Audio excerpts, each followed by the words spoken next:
चालू करो पहला चरण। ओम अज्ञानतिमिरान्धस्य ज्ञानाञ्जनशलाकया चक्षुरुन्मीलितं येन तस्मै श्रीगुरवे नमः। श्रीचैतन्यमनोभीष्टं स्थापितं येन भूतले स्वयं रूपं कदात्मैनं ददाति शपदान्तिकं। वन्देऽहं श्रीगुरो श्रीयुतापदकमलं श्रीगुरून् वैष्णवांश्च श्रीरूपं साग्रजातं सहगना रघुनाथं तं सजीवं साद्वैतं सावधूतं परिजनसहितं कृष्णचैतन्यदेवं श्रीराधा कृष्णपादान् सहगना ललिता श्रीविशाखान्वितांश्च। नमो विष्णुपादाय कृष्णप्रेष्ठाय भूतले श्रीमते भक्तिवेदान्त स्वामिने इति नामिने। नमस्ते सरस्वती देवे गौरवाणी प्रचारिणे निर्विशेष शून्यवादी पाश्चात्यदेशतारिणे। नमो विष्णुपादाय कृष्णप्रेष्ठाय भूतले श्रीमते भक्ति सिद्धांत सरस्वती इति नामिने। श्रीवासवानवे देवी द्वैताय कृपाद्वये कृष्ण संबंध विज्ञानोदायिने प्रभवे नमः। माधुर्यल्लो प्रेमाड्डग रूपानुगो भक्तिद गौर करुणा शक्ति विग्रहाय नमस्तुते। नमस्ते गौरवाणी श्रीमूर्तये दीनतारिणे रूपानुगो विरुद्धावो उपसिद्धान्त हारिणे। नमो गौर किशोराय साक्षात् वैराग्य मूर्तये विप्रलम्भ रसाम्बुज पदाम्बुज ते नमः। नमो भक्ति विनोदाय सच्चिदानंद नामिने गौर शक्ति स्वरूपाय रूपानुगो बरायते। गौरा विमर्दस्तंग निर्देशन श्रील जगन्नाथ प्रणति है। गौरा विमर्दस्तंग भूमिस्तंग निर्देशन सज्जनं प्रिय वैष्णव सार्वभौम जगन्नाथाय ते नमः। वंशाकल्पतरुभ्यश्च कृपा सिन्धु एव च पतितानां पावनेभ्यो वैष्णवेभ्यो नमो नमः। नमो महाविदन्नाय कृष्ण प्रेम पदायते कृष्णाय कृष्ण चैतन्य नाम्ने गौरस्वे नमः। पंचतत्त्वं कृष्णं भक्तरूप स्वरूपकं भक्तावतारं भक्ताख्यं नमामि भक्तशक्तिकं। हे कृष्णा करुणा सिंधु दीनबन्धु जगत्पते गोपेशा गोपिका कांत राधा कांत नमस्तुते। जयतां सुरतां पंगर्मम मंदमतेर्गति मत्सर्वस्य पादाम्बुजौ राधा मदन मोहनौ। दिव्यद्रो बिन्द्रान्न कल्पद्रु माधव श्रीमद् रत्नाकरो सिंहासनस्थो।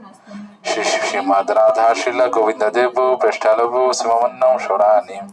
श्रीमान राष्ट्र शंभि वंशीवट तट स्थित कर्षण वेणुर्षणर गोपी गोपीनाथ श्रीयस्ते नमः। तप्त कांचन गौरांगी राधे वृंदावनेश्वरी वृषभानुसुते देवी प्रणमामि हरिप्रिय। जय श्री कृष्ण चैतन्य प्रभु नित्यानंद श्री अद्वैत गदाधर श्रीवासादि गौर भक्तविंद। हरे कृष्ण कृष्ण कृष्ण हरे हरे हरे राम राम राम हरे हरे। हरे कृष्ण कृष्ण कृष्ण हरे हरे हरे राम राम राम हरे हरे। हरे कृष्ण कृष्ण कृष्ण हरे हरे हरे राम राम राम हरे हरे। हरे Krishna Krishna Krishna Hare Hare Hare Ram Ram Ram Hare Hare. Hare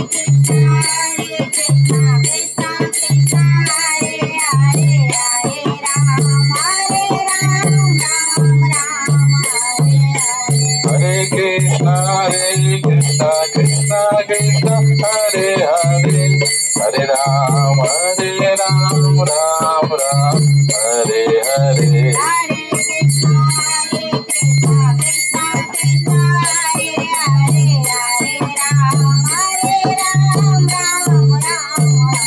Hare Krishna Krishna Krishna Hare Hare Hare Ramo, Ramo Ramo, Hare Hare.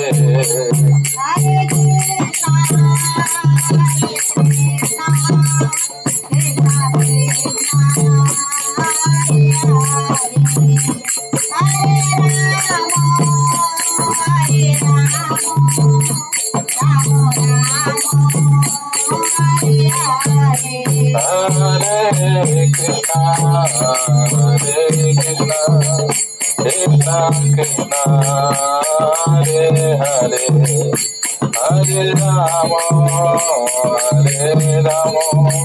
Ramo Ramo, Hare Hare.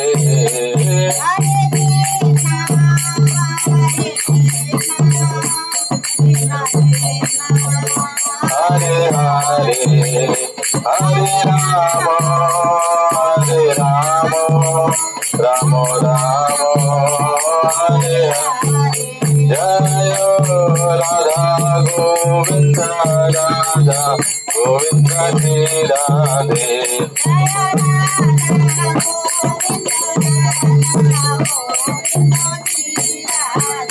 Jaya Jagannath, Jaya Baladeva, Subhadra, Jaya Sudarshana.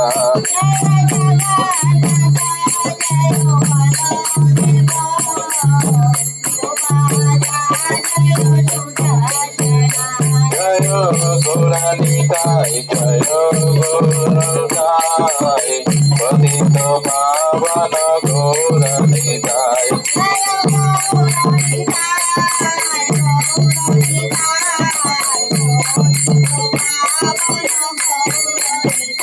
Jaya Jaya Prabhupada, Prabhupada, Jaya Srila Prabhupada.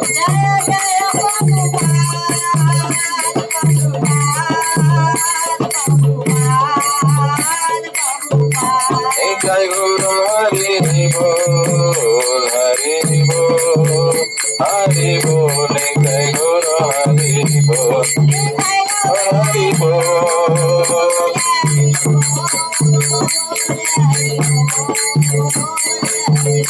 Jai Guru Hari Bol, Hari Bol, Hari Bol, Jai Guru Hari Bol.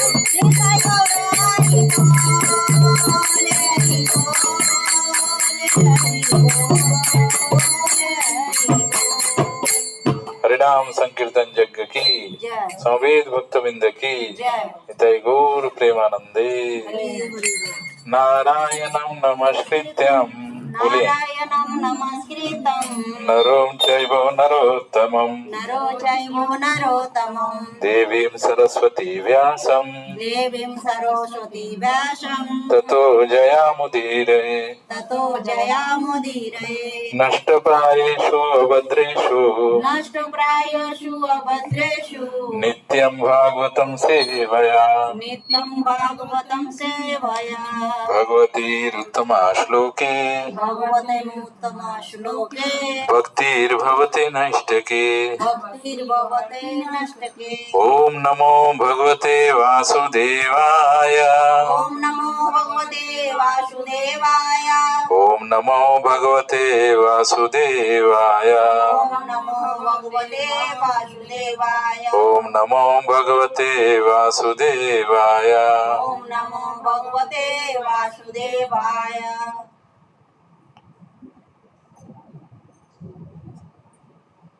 हरे कृष्णा। तो आप सभी भक्तों को हार्दिक स्वागत है ये साप्ताहिक श्रीमद् भगवद गीता के अध्ययन और चर्चा पाठ्यक्रम में। पिछले बार हम लोगों ने कौन से श्लोक देखा था? चौथे अध्याय के 5वां श्लोक नहीं, पिछले बार हम लोगों ने चौथे अध्याय के 4वें श्लोक तक देखा था। चौथे अध्याय के 4वें श्लोक तक देखा था। आज हम लोग उससे आगे बढ़ेंगे, 5वां श्लोक चौथे अध्याय के 5वें श्लोक।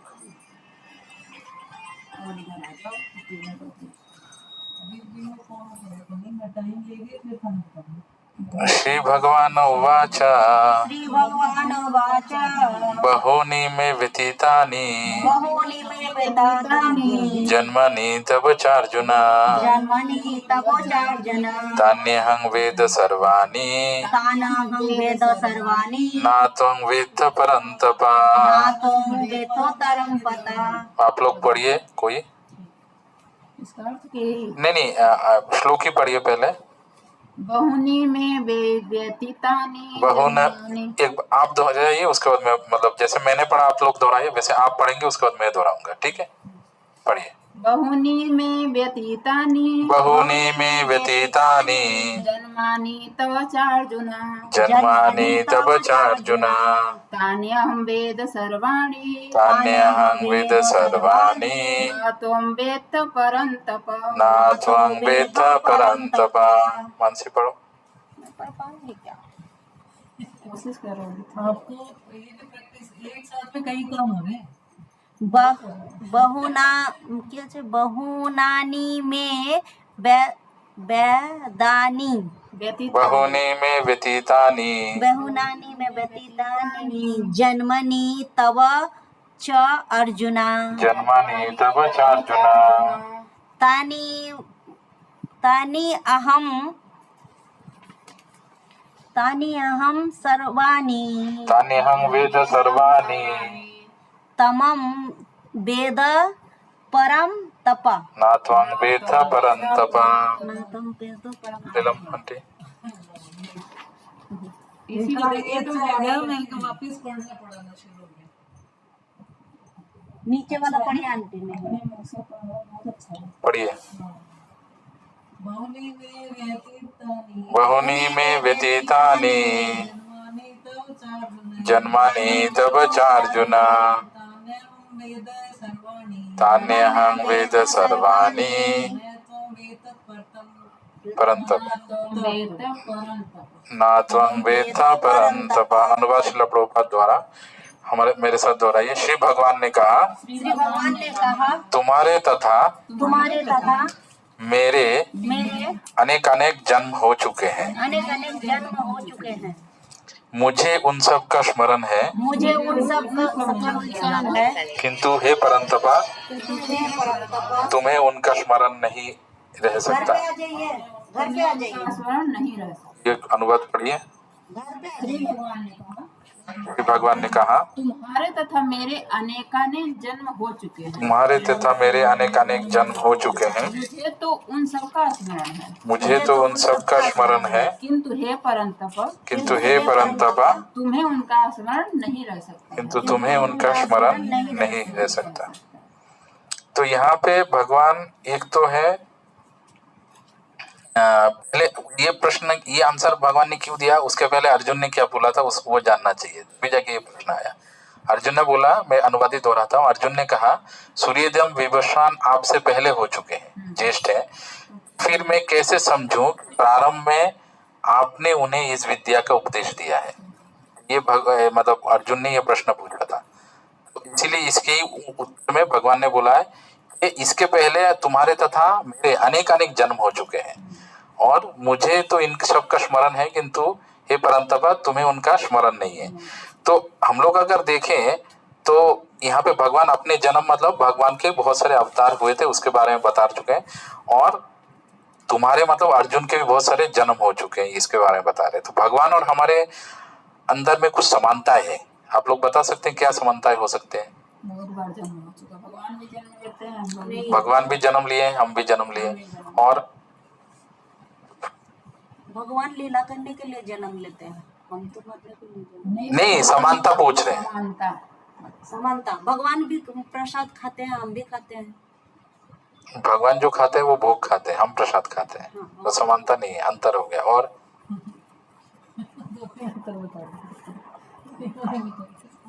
और कुछ? भगवान भी चेतन है, हम भी चेतन है। जितने गुण हैं हमारे अंदर या फिर भगवान के अंदर, वो सारे गुण हमारे अंदर हैं।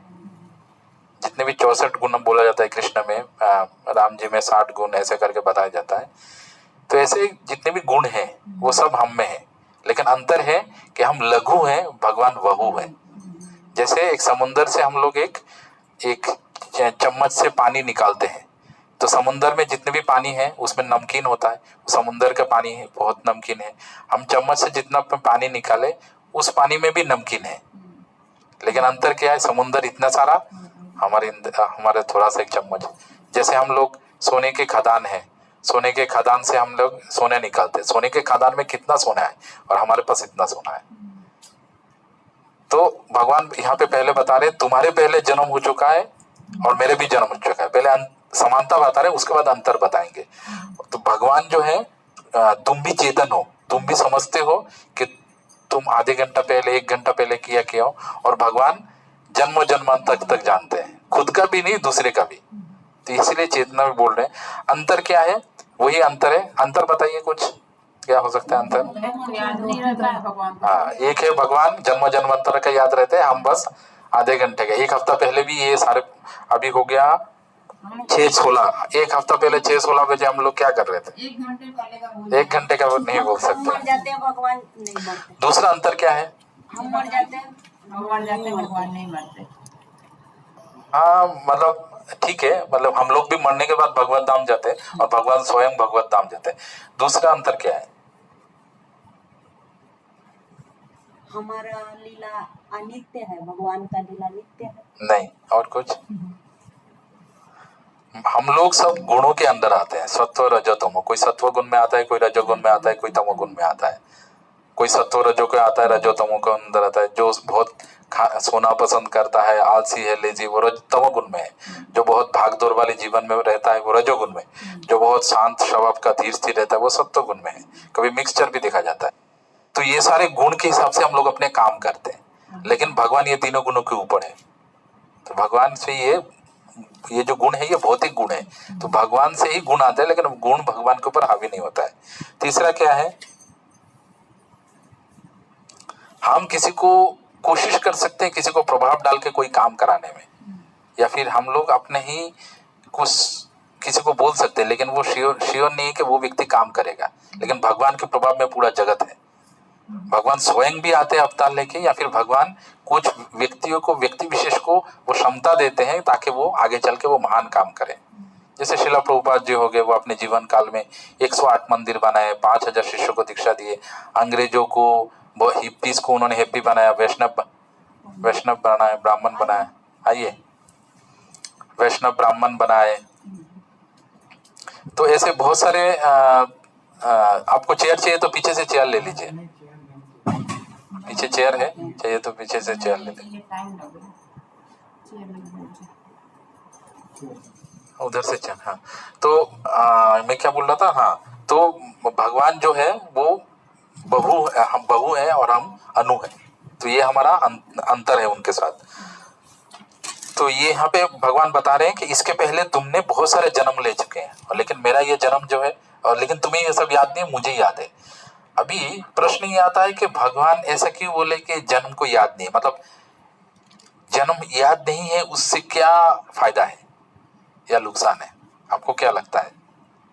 याद नहीं है तो फायदा ही है। क्या फायदा है? हमें बहुत जन्म नहीं बोल पाते।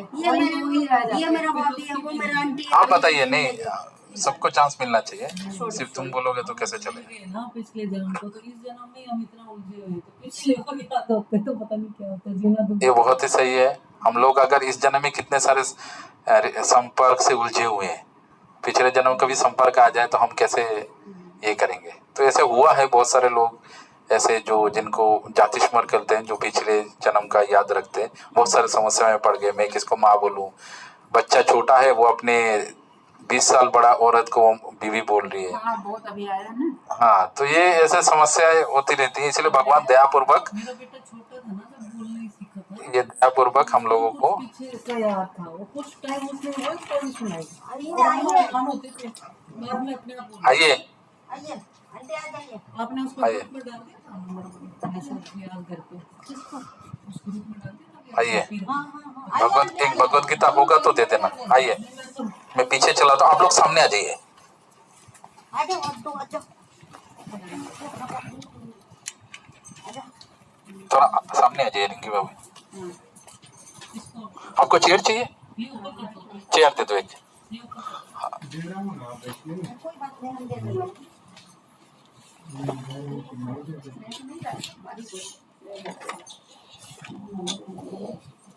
और थोड़ा सामने आ जाओ, सामने आ जाओ, कोई बात नहीं मानसी भाई। आपको बच जाता नहीं, कोई दिक्कत नहीं आती, आपका दिक्कत है तो आप बैठे। घर में ये सुविधा है कि आप लोग चेयर वेयर सब कुछ का इंतजाम हो सकता है, वहां पे थोड़ा असुविधा होता है, घर का ये सुविधा है। नहीं नहीं आइए।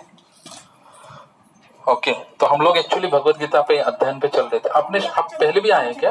नहीं, पहली बार है। अच्छा अच्छा, हाँ। तो हम लोग यहाँ पे हर शनिवार को शाम को 5:30 से 7 बजे भगवत गीता अध्ययन करते हैं। पहले कीर्तन होता है 10-15 मिनट, उसके बाद अध्ययन होता है। वो पहले क्लास में आए थे, उसके बाद आप घायल हो गए थे, तो उसके बाद हम लोग अध्ययन करते हैं आधा एक घंटा। उसके बाद हम लोग प्रसाद लेते हैं और चर्चा, कोई भी प्रश्न है तो प्रश्न पूछ सकते हैं। तो भगवत गीता है एक्स्ट्रा और पेटी में ठीक है, आज मैं भी टाइम निकाल के रखें। अभी आप सुन के बता सकते हैं। मोबाइल में भी होगा, मोबाइल में जो ग्रुप है ना, आपने जुड़ा होगा ना, उस ग्रुप में इसमें जाइएगा आप, डिस्क्रिप्शन में जो डिस्क्रिप्शन है वहां पे आपको दिखेगा। मोबाइल में भी आप देख सकते हैं, मोबाइल में आपको जुड़ा गया है, वहां पे आपको भगवत गीता मिलेगा जो मैंने दिया है। ठीक है, हम लोग अभी छठवें कौन से श्लोक में जाएंगे? छठवें में। हाँ, उसके बाद छठा तो हो गया ना। नहीं, छठवां नहीं, पांचवा ही पांचवा हुआ था। मिल गया इनको, दिखा दो एक बार, कौन सा पेज नंबर है? अजो अपी अजोपि तुम दोहराओ बस। अजोपि सन्न अव्यया जो भी सन्या जो मैं आत्मा भूतनम ईश्वरे स्वना आत्मा भूतनम ईश्वरे सनम प्रकृतिं स्वाम अधिष्ठाय प्रकृति सोनाधिष्ठाय संभवामि आत्म मायया। संभवानी आत्मा माया। मैं फिर से पढ़ता हूँ, आप लोग सुनिए, उसके बाद आप लोगों को बोलना है। अजोपि सन अव्यय आत्मा आत्मा भूतानाम ईश्वर सब ईश्वर अपि सना भूतनम ईश्वर प्रकृतिं स्वाम अधिष्ठाय स्वयं अधिष्ठाय संभवामि आत्म मायया। संभवानी आत्मा माया। बताइए। आपकी ठीक नहीं, इसलिए ध्यान से सुनेंगे तो बोल पाएंगे। अपीसन अव्यय अजोपि सन अव्यय अजो अपि सन अव्यय आत्मा। अपीसन हमको 1 मिनट पढ़ नीचे का देख के पढ़िए। नीचे का तो गड़बड़ हो जा रहा ना हो। अजोपि सन अव्यय आत्मा भूतानाम ईश्वर अपीसना भूतानाम ईश्वर अपि सनः प्रकृतिं स्वम अधिष्ठाय प्रकृतिं स्वाम अधिष्ठाय संभवामि आत्मा मामया। संभवामि आत्मा मायया। अनुवाद पढ़ता हूँ मैं। यद्यपि मैं अजन्मा तथा अविनाशी हूँ, यद्यपि मैं अजन्मा तथा अविनाशी आप लोग भी दोहरा सकते हैं मेरे साथ सुन के। यद्यपि मैं अजन्मा तथा अविनाशी हूँ यद्यपि मैं अजन्मा तथा अविनाशी हूँ और यद्यपि मैं समस्त जीवों का स्वामी हूँ, यद्यपि मैं समस्त जीवों का स्वामी हूँ तो भी प्रत्येक युग में तो भी प्रत्येक युग में मैं अपने आदि दिव्य रूप में मैं अपने आदि दिव्य रूप में प्रकट होता हूँ। प्रकट होता हूँ। आप लोग पढ़िए। यद्यपि मैं अजन्मा तथा अविनाशी हूँ और यद्यपि मैं समस्त जीवों का स्वामी हूँ तो भी प्रत्येक युग में मैं अपने आदि दिव्य रूप में प्रकट होता हूँ। यहाँ पे भगवान बोल रहे हैं यद्यपि मैं अजन्मा तथा अविनाशी हूँ। अजन्मा, अजन्मा मतलब जिसका जन्म नहीं होता। जन्म नहीं होता था। हम तो बोलते हैं भगवान ने जन्म लिया जन्माष्टमी में, तो क्या जन्म है ये? वो बता रहा है ना कि कभी वो जन्म भी नहीं। ऐसा क्यों बोल रहे हैं? हम तो जन्माष्टमी में जन्म मनाते हैं, तो ऐसा क्यों बोल रहे हैं कि अजन्मा हूँ? बताइए। हरदम रहते हैं, उनका जन्म नहीं होता है। ये सत्र जो है ऐसा नहीं है कि जो हम लोग ट्रेडिशनल देखते हैं सब जगह कि लोग बोलते जा रहे हरदम है वो, बस और सुनने वाले कुछ, ऐसा नहीं है। हम लोग, मैं प्रश्न पूछूंगा या आप मुझे प्रश्न पूछिए और आपको जितना भी हो सके आप उत्तर दीजिए। ये तो है अभी अजन्मा अजन्मा है। क्यों बोल रहे हैं अजन्मा? अजन्मा तो हम जन्माष्टमी में जन्म मनाते हैं, बोलते हैं जन्मन को जन्म हुआ है, तो क्यों बोलते हैं अजन्मा? वैसे सब तो यहाँ पे क्यों बता रहे हैं कि मैं अजन्मा हूँ? इसलिए बता रहे हैं इसके मतलब है, क्योंकि जो लोग इसको पढ़ेंगे वो समझेंगे और सब जन्म इसलिए हाँ, इसलिए मतलब है अजन्मा का मतलब है साधारण जन्म नहीं होता है। अगर आप भगवत गीता पढ़ेंगे या फिर भगवान के कृष्ण बुक जो है, एक आता है प्रभुपाद के लिखा हुआ कृष्ण बुक, जहाँ पे भगवान के भागवतम के 10वें स्कंद के है, और जहाँ पे भगवान के पूरा लीला है जन्म से लेके ये तक, वहां पे बोल रहे हैं कि भगवान का जन्म जो है ना साधारण व्यक्ति का जन्म नहीं, साधारण व्यक्ति का जैसे माँ के कोख से होता है, पिता माता एक साथ आता है, माँ के कोख से होता है, उसके बाद वो खून से होता है, ऑपरेशन करके निकालना पड़ता है, ये उसके बाद वो बचपन होता है, उसको भूख लगता है, प्यास लगता है, उसको ये कीड़ा काटता है, उसके बाद अलग अलग परिस्थिति से वो जाता है, वैसा नहीं है जन्म। आप अगर देखेंगे तो देवकी के गर्भ में सॉरी यशोदा मैया के गर्भ में नहीं आए भगवान, स्वयं प्रकट हो गए कारागार में, स्वयं पहले चतुर्भुज रूप में प्रकट हुए और बाद में हाँ, तो यशोदा मैया ने जब बोला कि मैं आपको चतुर्भुज रूप को नहीं समझ सकता, तो भगवान बाल रूप में प्रकट हुए, गर्भ से नहीं आए भगवान। आज आ भी सकते थे, वो इच्छा है उनका, जैसा चाहे वो आ सकते थे, लेकिन जैसे साधारण व्यक्ति का जन्म होता है वैसा भगवान का जन्म नहीं हुआ है, पुरुष के वीर्य से, माता के गर्भ से, वैसा नहीं है, इसलिए बोल रहे अजन्मा हूं। अविनाशी, अविनाशी क्यों हम बोलते हैं कि भगवान को, जो आपने सुना होगा भगवान कैसे अब लीलाएं समाप्त हुआ था, कि उनको किसी ने सुना है, पता है कौन सी लीला है? भगवान की कृष्ण लीला समाप्त कैसे हुआ था? कृष्ण लीला कैसे समाप्त हुआ था? सब जानते हैं, हम कारागार में, कंस के कारागार में आए थे, लेकिन समाप्त कैसे हुआ? लीला समाप्त कब हुआ? कैसे हुआ? ये बहुत जानना जरूरी है, क्योंकि आगे चल के भगवान इसलिए एक श्लोक में बताता है, जन्म कर्मों में दिव्यम, मतलब जो मेरा जन्म और कर्म को जानता है ना, वो इस भौतिक शरीर छोड़ने के बाद दूसरे शरीर में नहीं लेता है। तो बहुत इंपॉर्टेंट है, हम लोग अगर चाहते हैं कि ये समस्या जो है जन्म मृत्यु का, जो हम लोग पहले भी जान चुके हैं, और वो भगवान ये भी बोलते हैं कि वो परम आनंद में रहता है, क्योंकि हम लोग हर जगह आनंद ढूंढते हैं। अगर जो व्यक्ति भगवान के जन्म कर्म का असल रहस्य समझ लेता है तो वो परम आनंद में रहता है, उसको कभी दुख नहीं छू सकता है। तो भगवान ने अपने कैसे मतलब लीलाएं समाप्त हुआ था? बताओ बताओ, अरे तो बताओ। बताओ कोई, तुम सबसे लास्ट में बताना। हाँ बोलो, कोई बता ही नहीं रहा, नहीं जानता। बताओ। हाँ बताइए, इसको कुछ नहीं है। अरे बोलने दीजिए। हाँ बोलो। हाँ तो थोड़ा स्लो बोल। हाँ बताइए। वो ऋषियों मतलब ऋषियों का बच्चा लोग शराब नहीं, वो जदुकुल का बच्चे लोग शराब पी के वो एक दूसरे को मारपीट कर रहे थे, और अंदर में पेट के अंदर कपड़े भर के। नहीं, शॉर्ट में बताओ, पूरा हिस्ट्री नहीं सुनना चाहिए, शॉर्ट में बताओ, समय नहीं है। ऐसा बताओ, हम लोग भी सुन रहे थे।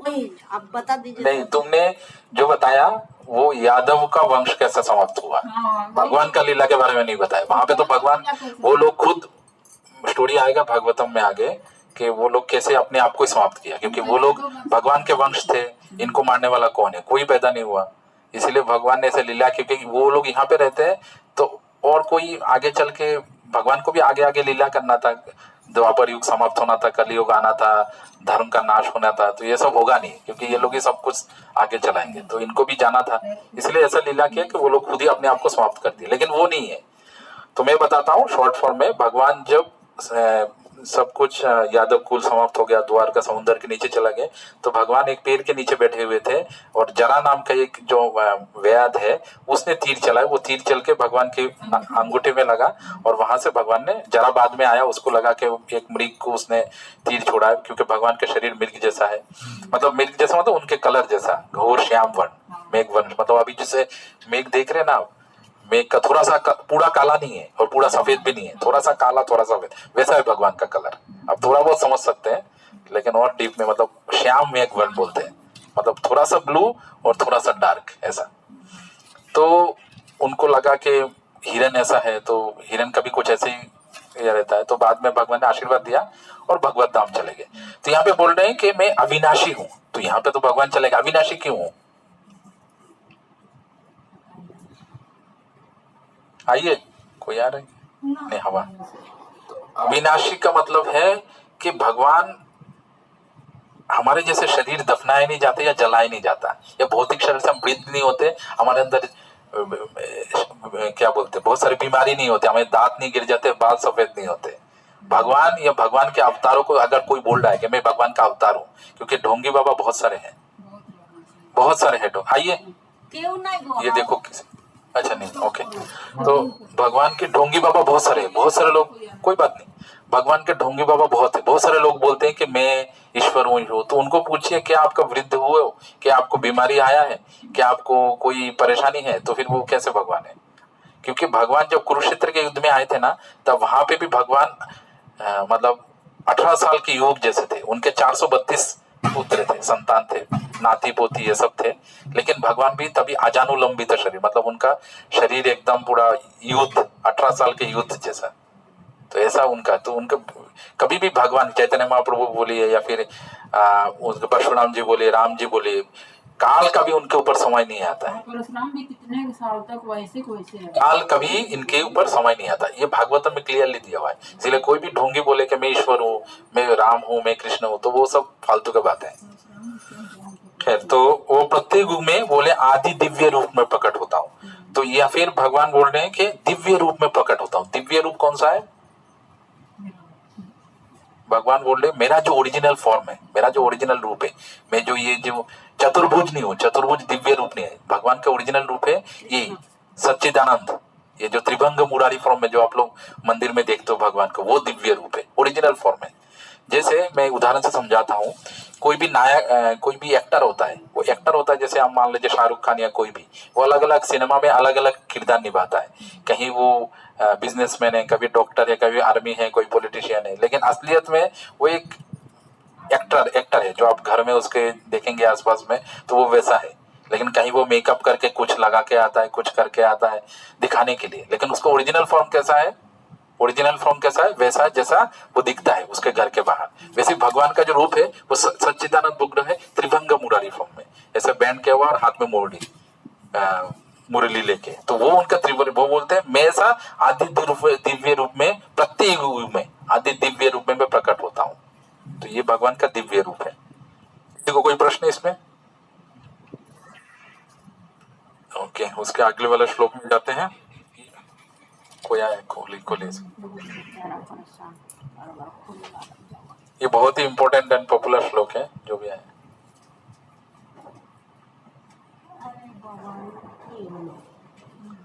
आइए बैठिए। चेयर चाहिए? चेयर चाहिए? इसको उधर रख दीजिए। हाँ, डाइनिंग टेबल के ऊपर रख दीजिए। तो हम लोग भगवत गीता पे चर्चा कर रहे थे, चौथे अध्याय के 7वें श्लोक में। ये बहुत ही इंपॉर्टेंट है, आप लोगों ने बहुत बार सीरियल में सुना है, तो आशा करते हैं आप लोग बिना कुछ रोक टोक की इसको पढ़ सकते हैं। पढ़िए, ये बहुत पॉपुलर है। अगर भगवत गीता का कोई श्लोक सबसे ज्यादा पॉपुलर है तो सबसे ज्यादा यही है। यदा यदा हि धर्मस्य ग्लानिर्भवति भारत अभ्युत्थानमधर्मस्य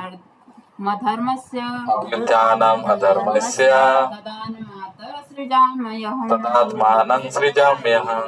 पढ़ो लीला मंटी, पढ़िए। आप इतना अच्छा ज्ञानी है, इसको भी ज्ञानी बना के छोड़।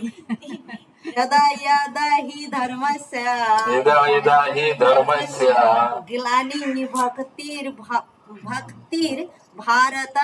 ग्लानिर्भवति भारत अधर्माय अभ्युत्थान अधर्मस्य धर्मस्य तदा आत्मा सुजायतम सृजामि अहम तदात्मानं सृजाम्यहं। लीला मंटी पढ़िए। ये तो हरदम टीवी में आता है। यदा यदा हि धर्मस्य ग्लानिर्भवति भारत अभ्युत्थानम् अधर्मस्य तदात्मानं सृजाम्यहम्।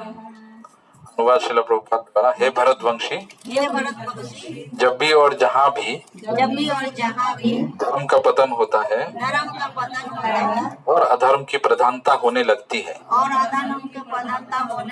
तब तब मैं अवतार लेता हूँ। कोई अनुवाद पढ़िए। हे भारतवंशी, हे भारतवंशी, जब भी जब भी और जहाँ भी जहाँ भी धर्म का पतन होता है पतन होता है और अधर्म की प्रधानता होने लगती है, तब मैं अवतार लेता हूँ। और कोई पढ़ेंगे अनुवाद, उनको दीजिए। अनुवाद करो हाँ, ये वाला करो। हे भारतवंशी जिसमें खून को बात हे भरतवंशी, जब भी और जहाँ भी धर्म का पतन होता है और अधर्म की प्रधानता होने लगती है, तब मैं अवतार लेता हूँ। तो यहाँ पे भगवान पहले भरतवंशी बोल रहे हैं। भरतवंशी क्यों बोल रहे हैं?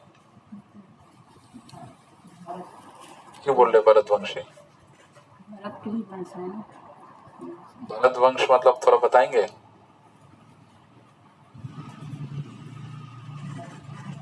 भरत की वंश है ना। मैंने आपको काफी बार ये स्टोरी बताया, आपके घर में भी, एक चीज आपको समझाने के लिए।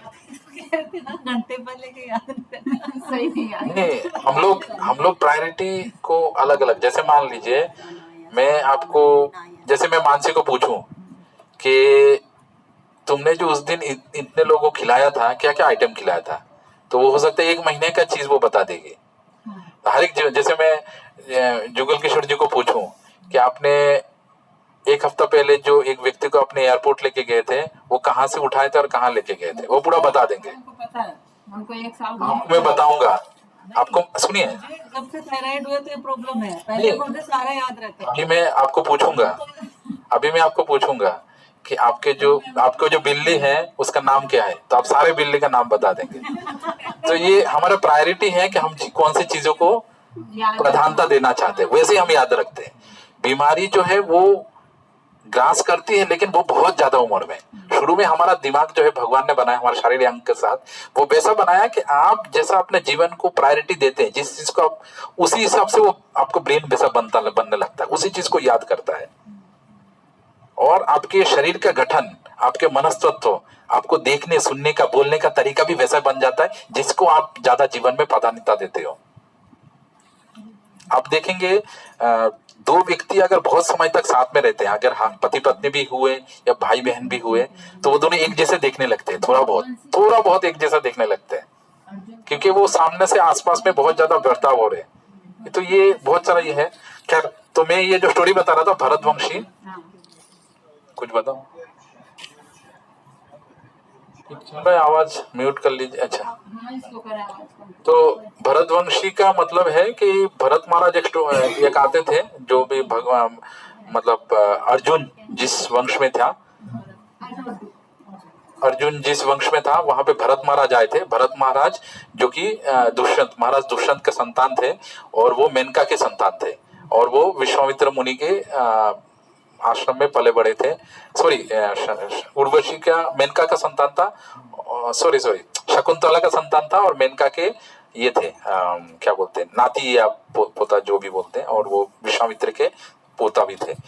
तो वहां से वो बहुत बड़े राजा बने। बाद में उनको राजा जैसे क्षत्रिय होने के बाद, समय आने के बाद रिटायरमेंट लेते, तो रिटायरमेंट बने। उसके बाद वो एक हिरन के मुंह में आ गए। हिरन के मुंह में आने के बाद वो अपने धर्म कर्म सब कुछ छोड़ दिए। बाद में उनको प्रकृति के नियम के अनुसार उनको हिरन जन्म लेना पड़ा। बाद में उनको पश्चाताप हुआ। उसके बाद वो मुनि ऋषि के पास, हिरन शरीर में ही मुनि ऋषि के पास रहने लग गए। और बाद में जैसे जैसे संग वैसे रंग, तो मुनि ऋषि के पास रहते रहते बाद में वो ब्राह्मण कुल में जन्म हुआ। और ब्राह्मण कुल में जन्म होने के बाद उनको पूरा याद था, उनको पूरा याद हुआ कि क्या मैं था पहले, मैंने पहले कैसा क्या करता था, ये सारी चीजें उनको याद हो गया। ठीक है, कोई बात नहीं, देने दीजिए, कोई बात नहीं, हम लोग थोड़ा बहुत एडजस्ट कर लेंगे। तो बाद में उनको पता चला कि क्या मैंने क्या किया था, तो वो जड़ भरत जैसे रहने लगे। जड़ भरत मतलब वो ऐसे रहते थे कि लोग उसको समझते थे पागल है, मतलब कुछ बोलता तो उत्तर नहीं देते थे, किसी से बात नहीं करते थे। उनका उद्देश्य था कि मैं अगर किसी से थोड़ा बहुत वार्तालाप चालू करूं तो फिर से मैं मुंह में फंस जाऊंगा और फिर से मैं उसके शरीर ले लूंगा। तो कुछ नहीं बोलते थे, पागल जैसा रहते थे, ताकि लोग उसको मतलब जैसे कि तैसे छोड़ दिया, और वो भगवान के चिंतन में और भजन में लगे रहते थे। ऐसे करके वो आगे चल के भगवान के बहुत बड़े भक्त बने और आखिर में भगवत धाम गए जड़ भरत। तो ये लंबा स्टोरी, हम लोग भागवतम जब पढ़ेंगे तब उसका देखेंगे। वो बहुत अच्छा। बाद में महाराज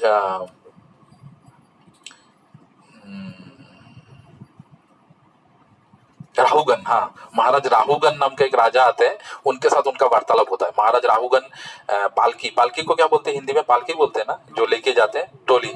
तो लेके जा रहे थे, एक पालकी वाला जो है वो बीमार हो गया, तो लोग ढूंढ रहे थे किसको बोले। देखा रास्ते में जरभरत बैठा हुआ है, तो उसको समझे नहीं कि वो इतने बड़े ब्रह्म वैष्णव हैं, भगवान के भक्त है। बोला अरे तुम उठो, हट्टा कट्टा था, तुम उठो। उसको लेके गए, लेकिन वो उसको आदत नहीं था, तो पालकी आगे पीछे हो रहा था। तो महाराज राहुगन बहुत गुस्सा हो गए, अरे तुम क्या कर रहे हो? उसको बोला कि तुम्हें डर नहीं लगता क्या? मैं राजा हूँ, अभी तुम्हारा मार दूंगा, हत्या कर दूंगा। तो भगत बोले कि मैं तो मूर्ख हूँ, मुझे मारने से आपको क्या फायदा? ऐसे बहुत सारी चीजें बोले। उसका राहुगन भी धर्मात्मा थे, क्षत्रिय थे, राजा थे, लेकिन धर्मात्मा थे। थोड़ा सा वार्तालाप में पता चलेगा कि मैं जिससे बात कर रहा हूँ वो तो बहुत बड़े ऊंचे दर्जे के संत थे। उसके साथ वार्तालाप करने गए तो जड़भरत जो है उनको बताने लगे शरीर क्या है, आत्मा क्या है, जीव का कर्तव्य क्या है, व्यक्ति घर परिवार में कैसे रह सकता है, भक्ति करने का सकता है। ये पूरा डिटेल स्टोरी आता है भागवतम के शायद तीसरे स्कंद में। मैं आगे पीछे हो सकता हूँ, तो कोई भी दूसरे स्कंद में हो सकता है, लेकिन मुझे अभी याद नहीं है। तो उसके बारे में पूरा डिटेल में बताने लग गए। तो बाद में राहुगन भी समझे कि मोहन बहुत बड़ा भक्त है। बाद में उनको राहुगन भी उनके फॉलो की, उनको प्रदर्शन को उनका शिष्य बन गए। तो ऐसे आगे चल के बहुत स्टोरी आता है। तो पांडव जो है वो भी उसी भरत महाराज के स्टोरी में आते हैं, वंश में। इसलिए अर्जुन को बोल रहे, हे भरत वंशी, जब भी और जहां भी धर्म का पतन होता है, जहां पे भी धर्म का पतन होता है और अधर्म की प्रधानता होने लगता है, मैं तब मैं वहां पे अवतार लेता हूँ। तो ये जो समय है ना, कलयुग, ये इसके ग्रेविटेशनल पुल है। ग्रेविटेशनल पुल मतलब इसको हिंदी में बोलेंगे एक खिंचाव। खिंचाव क्या है? वो खींचता है। किस चीज को खींचता है?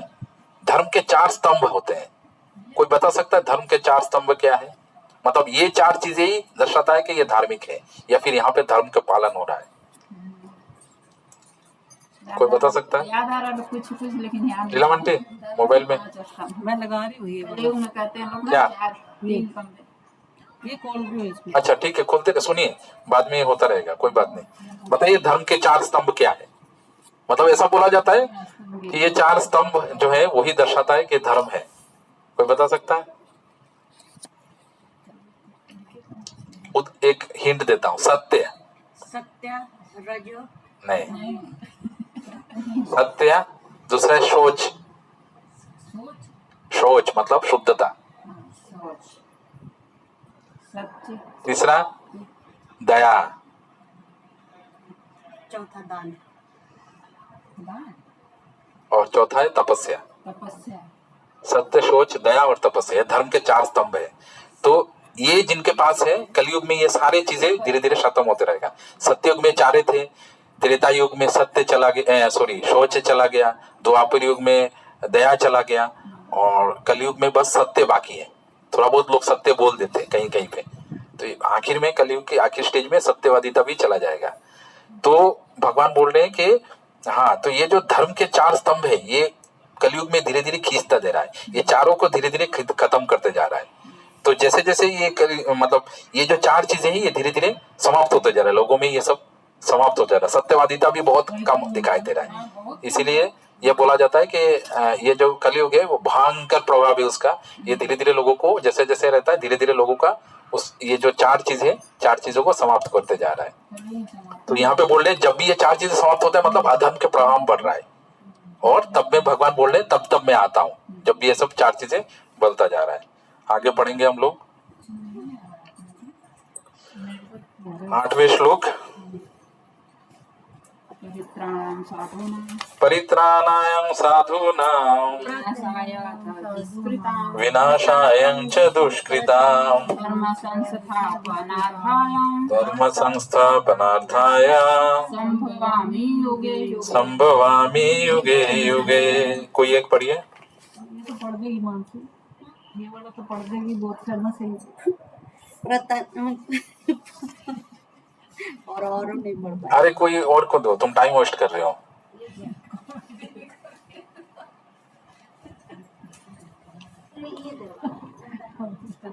परित्राण साधूनां परित्राणाय साधूनां विनाशाय च दुष्कृतां विनाशाय च दुष्कृतां। धर्म से शास्त्रम। इससे जोड़ सकते हैं बोलिए बोलिए। हॉटस्पॉट। यार अभी भी मैंने शेयर किया हॉटस्पॉट वाईफाई का। धर्म संस्थापनार्थाय संभवामि युगे युगे संभवामि युगे युगे। जुगल किशोर जी पढ़ना चाहते हैं? आप में नहीं निकल रहा है क्यों? नहीं, वो वाईफाई था ना, एक बार वो दूसरा चला रहा है, वाईफाई चलता है वाईफाई यहाँ थोड़ी पकड़ेगा, आपका घर है। अब उस पे किया मोड़े पराठा भालो आज को अभी मेरा ये भी शेयर कर सकते। पढ़िए कौन है? आइए आइए, एक चेयर चाहिए। नहीं नीचे बैठ थोड़ा आगे जाओ, सामने आ जाओ। घर में ही करेंगे आप घर में आओ सब सामने। हाँ आ जाइए आ जाइए। पिछली बार तो दो ही लोग बस हम ही हो। व्हाट्सएप पे दे। आजा। पढ़िए जुगल किशोर जी।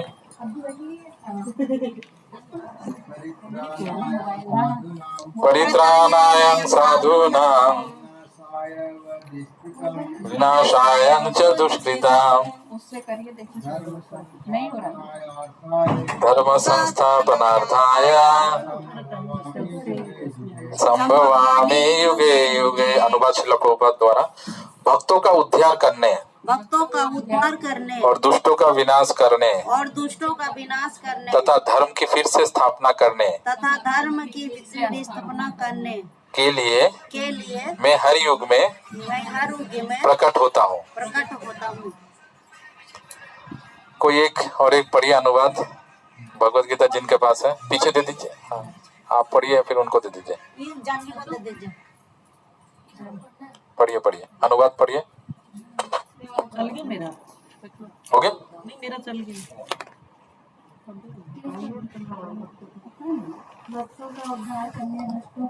ठीक है, पढ़िए। हाँ मतलब आप पढ़िए, हम लोग दोहराएंगे। भक्तों का उद्धार करने दुष्टों का विनाश करने तथा धर्म की फिर से स्थापना करने के लिए मैं हर युग में प्रकट होता हूँ। तो हम लोग आगे इसी श्लोक में थोड़ा शांति बनाए रखें। भक्तों का यहाँ पे दो चीजें बोल रहे हैं। भगवान जब आते हैं यहाँ पे दो चीजें बोल रहे हैं। कौन सा दो चीज? आप लोग अगर व्हाट्सएप ग्रुप में है तो उसमें भी आप लोगों को वो भगवत गीता सॉफ्ट कॉपी आपको मिल जाएगा पीडीएफ में। कौन सा दो चीज में? साधु का जहाँ विनाश होता है। बताइए, पीछे भी देखिए खुल गया। भगवान बोल रहे हैं कि मैं युग में प्रकट होता हूँ। कौन से दो रीजन में, कौन से दो कारण से? नहीं, ये तो पहले बहुत बता चुके हैं। ये तो धर्म होता है तब होता हूँ, ये समय बता रहे हैं। लेकिन कारण क्या है? पहला कारण बताइए, लिखा हुआ है उसमें। तो वही तो भक्तों का उद्धार करने के लिए। भक्तों का उद्धार और दुष्टों का विनाश। आप ही मुझे ये बताइए कि इन दोनों में से कौन सा आपको प्राइमरी कारण लगता है? कोई बात नहीं, होने दीजिए। आपको दुष्टों का विनाश लगता है। आपको शालिनी जी, लीलावंती, साधु का उद्धार आपको कौन सा कारण लगता है? भक्तों का उद्धार। लिया जी, रिंकी भाभी, भक्तों का उद्धार। मानसी, जब भक्तों का उद्धार करने आएंगे तो उद्धार अपने आप हो जाएगा। नहीं, ये आंसर सही है लेकिन कारण गलत है। भक्तों का उद्धार करना प्राइमरी कारण है, महीना कारण है। थोड़ा सा आवाज कम कर दीजिएगा, थोड़ा सा हल्का सा आवाज, हल्की सा आवाज कम कर। भक्तों का उद्धार करना प्राइमरी कारण है, दुष्टों का विनाश करना सेकेंडरी। क्यों सेकेंडरी? तो दुष्टों का विनाश अगर नहीं करेंगे तो कौन करेगा बताइए? जैसे मान लीजिए कि भारत पाकिस्तान युद्ध हो रहा है, तो जो फंसे हुए लोग हैं, आर्मी जाता है फंसे हुए लोगों को बचाना और जो दुश्मन है उनको मारना। तो पहले कौन सा कारण रहता है? अगर मान लीजिए कुछ लोग सरहद के उस पार अटके हुए हैं तो हम लोग भेजते ना, जैसे ऑपरेशन सिंदूर में या फिर उड़ी में या कोई एक हुआ था ना जिसमें पहलगाम का जो बदला लिया गया था, जो भी हो, तो हम लोग भेजे थे वहां पे, कमांडोज जाके वहां पे बमबारी करके आए थे। तो कुछ, और दूसरा जो है अभिनव, जो पायलट था ना, उसका नाम क्या था? अभिनव, हाँ। तो वो अभिनंदन, वो वहां पे फंसा हुआ था, उसको बहुत ज्यादा डिप्लोमेसी करके निकाला गया। तो पहले क्या भारत तो हमला भी कर सकता था, क्यों नहीं हमला किया? क्योंकि पहले तो अपने लोगों को बचाना है, उसके बाद हमला करो। और मतलब उसके लिए तो किसी कमांडो के किसी को मारने का जरूरत नहीं, भारत डायरेक्टली कोई बम गिरा देगा, वहां भी समाप्त हो जाएगा। लेकिन अगर बम गिराओगे तो अपने लोगों में भी प्रॉब्लम आ सकता है, और पहले जो अपना लोग है, जो खुद के देश से सैनिक वहां पे फंसा हुआ है, उसको निकालो। तो भगवान सिंपल वही उसी तरीके से बता रहे हैं कि पहले जो खुद के जो बच्चे को अगर उस रूम में भेज सकते हैं तो सही होगा क्या? उस रूम में चले जाइएगा बेटा, वहां पे चले जाओ। अच्छा, कोई बात नहीं, ठीक है ठीक है। तो भगवान बोल रहे हैं कि उद्धार करना सबसे इंपॉर्टेंट है, क्योंकि विनाश करने के लिए तो वो कुछ भी ला सकते हैं, भूकंप ला सकते हैं, बाढ़ ला सकते हैं। भगवान बोलते हैं हृदयेषु अर्जुन तिष्ठति, मैं सबके हृदय में स्थिर रहता हूँ। तो मैं हृदय से निकल लूंगा तो वो मर जाएगा, तो कोई जरूरत नहीं है किसी को आने के लिए। उनके बहुत सारे चेला है, किसी को भी भेज देंगे वो मार देगा। सबसे पहले जो हिरण्यकशिपु को मारने के लिए भगवान को आने का जरूरत नहीं था। आपको पता है हिरण्यकशिपु को जो आपने देखा होगा, ये जो सिनेमा आया था महाअवतार नरसिम्हा, आप लोगों ने देखा है? कितने लोगों ने देखा है? तो ही आप लोगों ने नहीं देखा, जरूर देखना चाहिए, ऐसे सिनेमा देखना चाहिए जो कुछ ना कुछ हमें सिखाने को मिलता है। तो खैर शायद कोई ओटीटी में होगा, नेटफ्लिक्स, वहां पे देख लीजिएगा। तो हिरण्यकशिपु को मारने के लिए भगवान ने जांग में चढ़ा के उसको मारा था, ऑपरेशन सक्सेसफुल, पेशेंट डेड। तो उनको मारने के लिए भगवान को आने का जरूरत नहीं था। उनको ये पहली बार सुन रहा है ना, ऑपरेशन सक्सेसफुल पेशेंट डेड। तो उनको मारने के लिए भगवान को आने का जरूरत नहीं था। उनको थप्पड़ मारा था, एक जगह आता है, भगवान ने थप्पड़ मारा था, वो मर गया था। एक जगह हिरण्यकशिपु ने बोला था, क्योंकि ये जो हिस्ट्री है ना, हिरण्यकशिपु ने जो वर मांगा था, ना दिन में, ना रात में, ना अस्त्र शस्त्र, ये अलग अलग समय में अलग अलग ये आता है। कहीं पे हिरण्यकशिपु ने ये भी वर मांगा था, ना सूखा चीजों से और ना गीला चीजों से मुझे मार सकते हो, क्योंकि नाखून जो है वो सूखा है। तो उसने भी एक जगह हिरण्यकशिपु ने ये भी वर मांगा ब्रह्मा से, कोई एक कल्प में, कि मुझे सूखा चीजों से भी नहीं मार सकते और गीला चीजों से भी नहीं। तो भगवान ने उसको कैसे मारा पता है? बबल से। बबल मतलब समझते हैं, जो साबुन का जो बुलबुला निकलता है, उससे मार दिया। तो उनको मारने के लिए कोई जरूरत नहीं, भक्तों का उद्धार मेन इंपॉर्टेंट है, उसके लिए उनको आना पड़ता है। प्रहलाद महाराज को बचाने के लिए उनको आना पड़ता है। वो बचाना नहीं, मतलब उनको दिखाने के लिए कि मैं हूं, उसके लिए है। तो समझ में आ रहा है? बोरिंग तो नहीं लगा? नहीं। ओके, अगला श्लोक। ये जो मैंने पहले बताया था ना कि हम लोग क्यों ये सब जानना चाह रहे, भगवान को क्यों जन्म हुआ, क्यों कर्म हुआ, ये सब अध्ययन करना क्यों जरूरी है, भगवान ये 9वें श्लोक में बता रहे हैं। जन्म कर्म चेमे दिव्यम, जन्म कर्म चेमे दिव्यम, या वेत्ति तत्वता, या वेत्ति तत्वता, त्वक्ता देहं पुनर्जन्म नैति, तत्ता देहं पुनर्जन्म नैति, मामेति सो अर्जुना। मामेति सो अर्जुना। मैं फिर से दोहराता हूँ, आप लोग ध्यान से सुनिए, उसके बाद आपको पढ़ना है ना। जन्म कर्म च मे दिव्यम, जन्म कर्म च मे दिव्यम, यो वेत्ति तत्वता, यो वेत्ति तत्वता, त्वक्ता देहं पुनर्जन्म तत्ता देहं पुनर्जन्म नैति मामेति सो अर्जुना। नेति मामेतं सो अर्जुना। ठीक है, पढ़िए पढ़िए। बाद में हाँ, क्योंकि बार-बार अपने को नो, नाइन्थ नहीं नहीं, नाइन्थ। जन्म कर्म जन्म कर्म, जन्म कर्म च मे दिव्यमे वेत्ति हाँ, जन्म कर्म चय में वे दिव्यम, यो वेत्ति तत्वतः। सही पढ़ रहे हैं, बताइए। इसका मतलब नहीं नहीं नहीं, उसके अगला लाइन, त्वक्ता देहं पुनर्जन्म तत्ता देहं पुनर्जन्म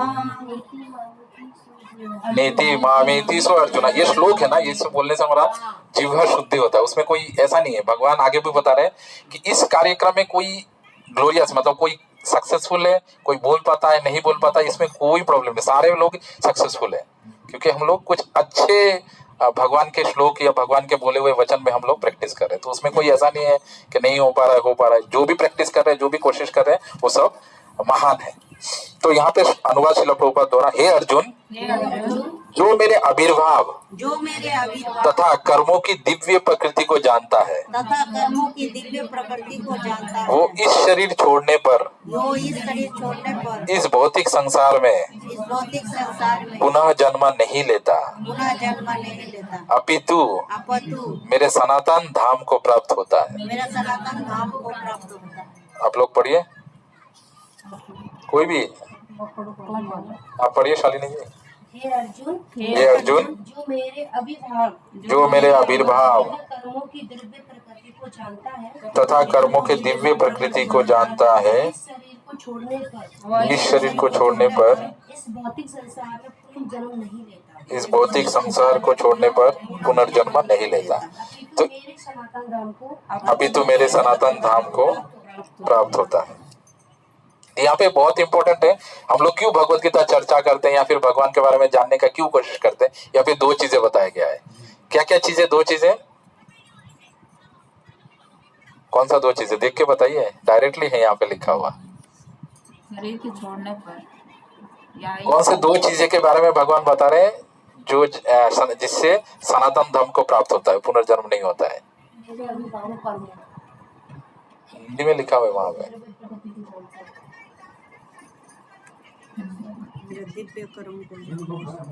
आविर्भाव तथा कर्म। आविर्भाव तथा कर्म मतलब बर्थ एंड एक्टिविटीज। तो इसीलिए शुरू में श्लोक में डिसाइड किया था ना कि जन्माष्टमी क्यों मनाते हैं, क्यों मनाना जरूरी है, क्यों जानना जरूरी है कि उनका जन्म कैसे हुआ था, क्यों हुआ था, क्या करना है, उन्होंने जीवन भर क्या किया है। तो ये सब जानना क्यों जरूरी है। भगवान बोल रहे जो ये जानता है वो इस शरीर छोड़ने के बाद इस संसार में दोबारा नहीं आता है, इसलिए जानना जरूरी है।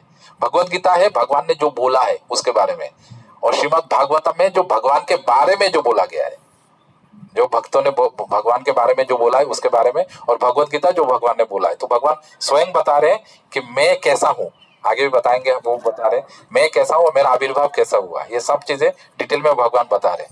तो ये जानना जरूरी है ताकि हम लोग फिर से इस दोबारा इसमें नहीं आ पाए।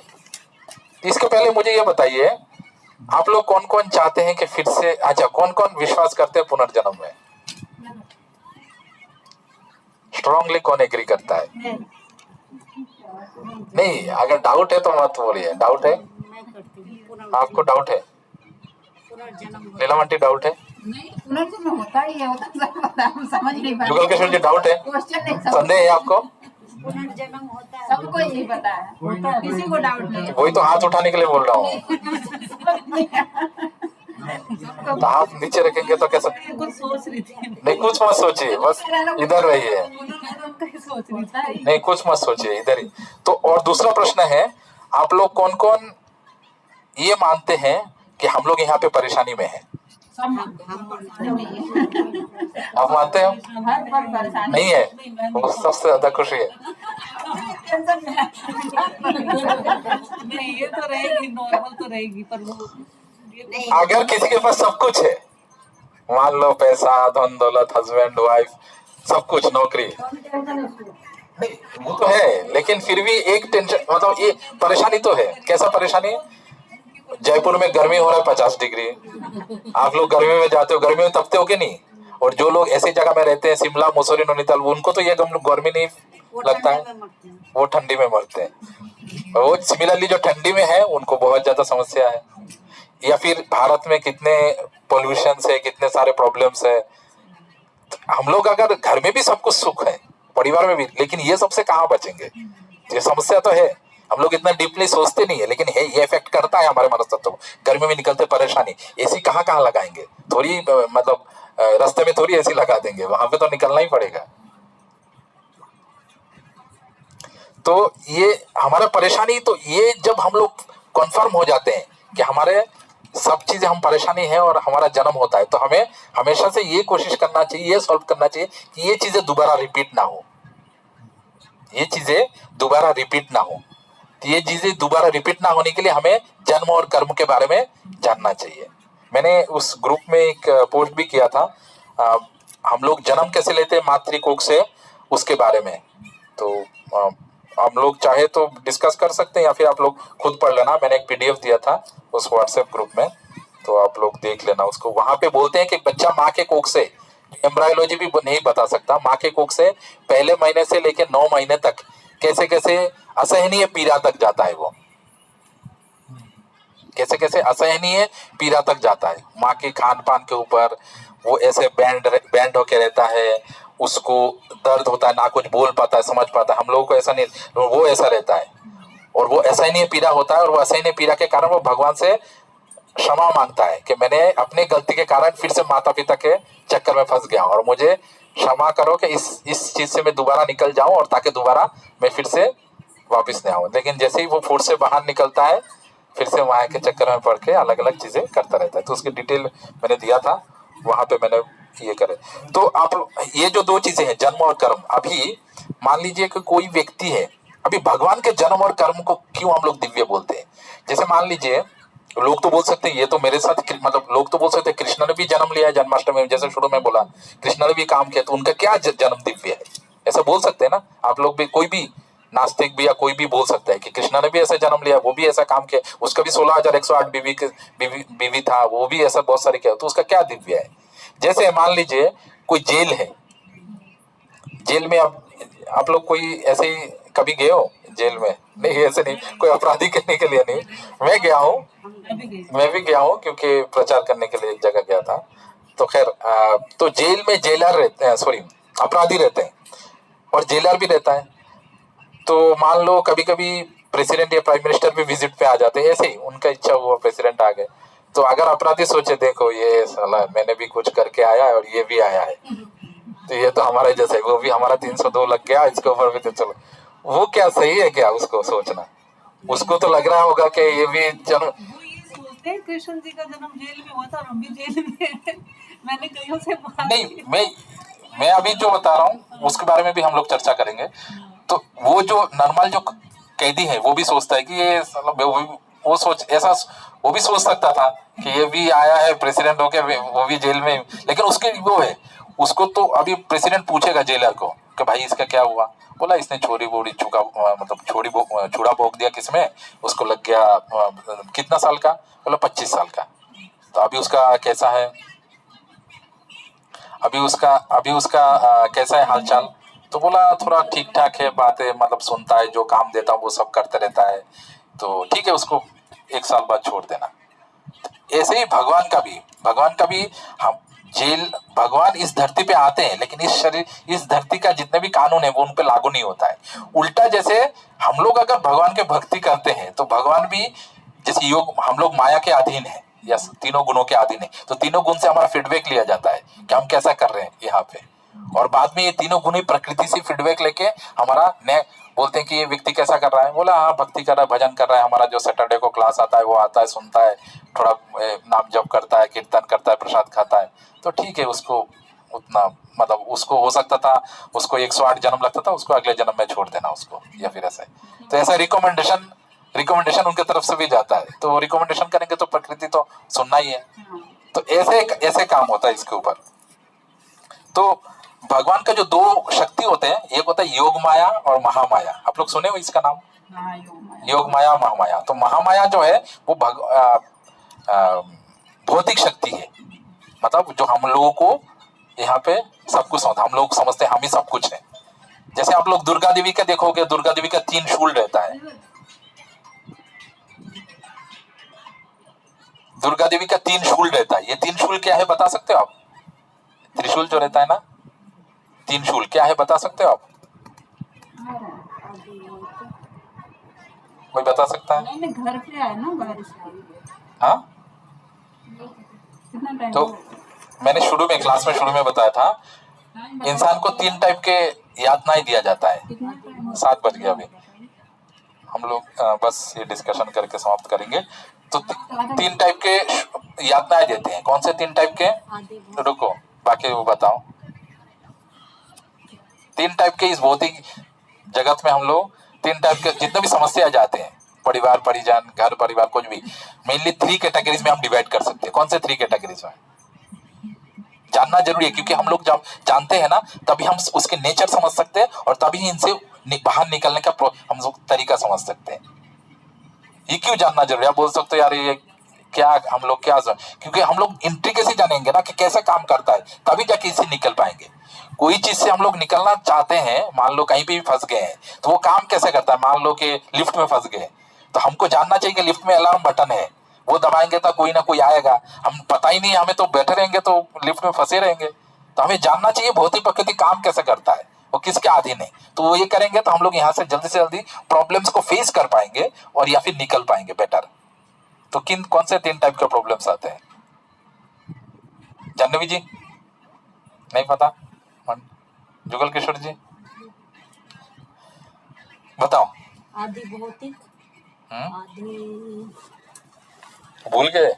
भूल नहीं, वो ना पूछना। आदि भौतिक, आदि अब भूल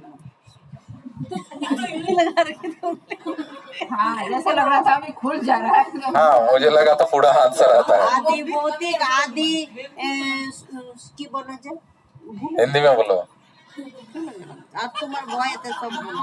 अभी उसमें क्वेश्चन 3 टाइप की यातना होता है, आदि दैविक, आदि भौतिक और आध्यात्मिक। आदि दैविक, देवी से मतलब पता चलता है जो देवी कारण से आता है। देवी कारण मतलब, हाँ ये बहुत बार हुआ था, आप लोग याद नहीं रखते हो। देवी कारण मतलब क्या होता है?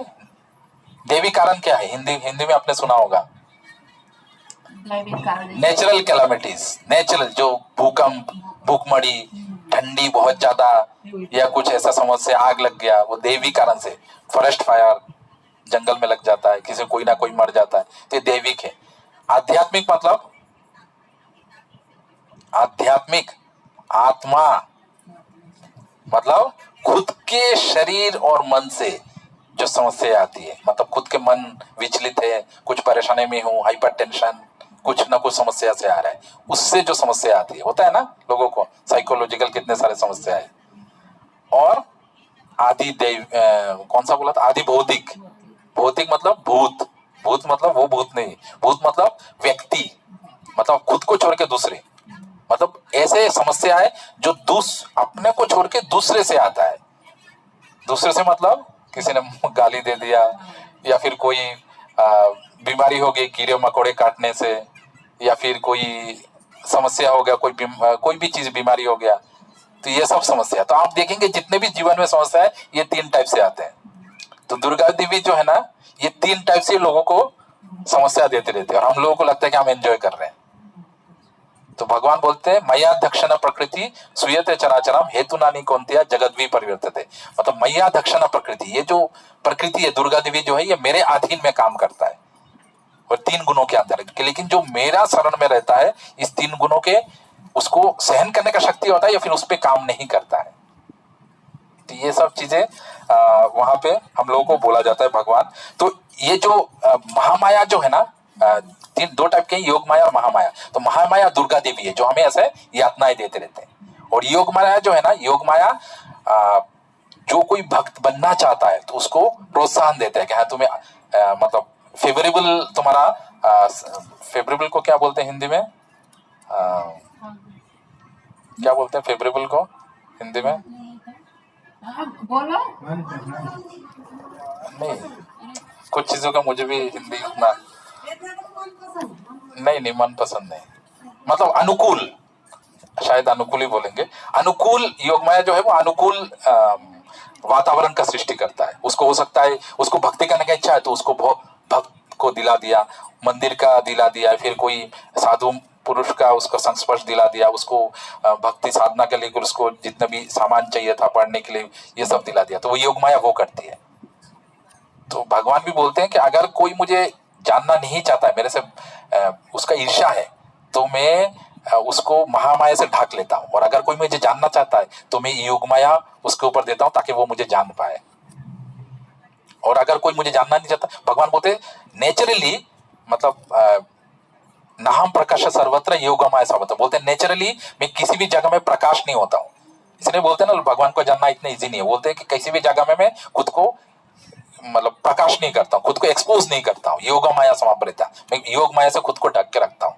इसलिए साधारण जनता बोल लेते हैं ये कृष्णा थोड़ी है, ऐसा है वैसा है, उसको तो कुछ भी नहीं आता है, ऐसा ऐसा बोलते हैं लोग कृष्णा के बारे में।